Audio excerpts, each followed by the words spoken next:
Tom Gray's Dream. Tom Gray lay down on the barroom floor, having drunk so much he could drink no more.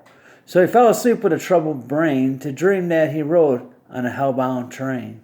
The engine with blood was red and damp and brilliantly lit with a brimstone lamp. An imp for fuel was shoveling bones, while the furnace rang with 1,000 groans.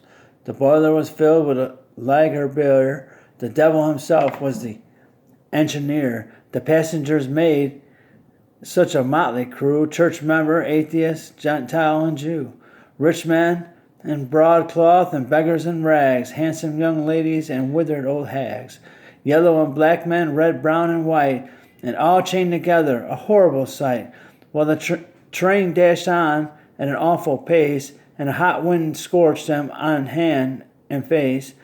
Wilder and wilder the country grew, as faster and faster the engine flew. Louder and louder the thunder crashed, and brighter the lightning flashed.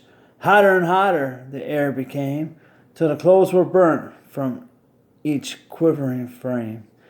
Then in the distance there rose such a yell, "Ha ha!" croaked the devil, "we're nearing hell." Then oh, how the passengers shrieked with pain, and begged of the devil to stop the train. But he capered about and sang with glee, and laughed and joked at their agony. "My faithful friends, you have done my work, and the devil can never pay day shirk.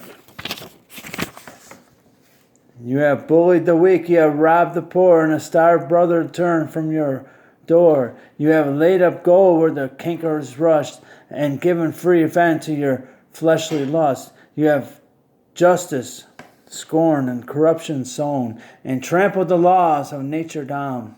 You have drunk and rioted, murdered and lied, and mocked at God in your hell-born pride. You have paid full fare, so I'll carry you through. For it's only right you should get your due.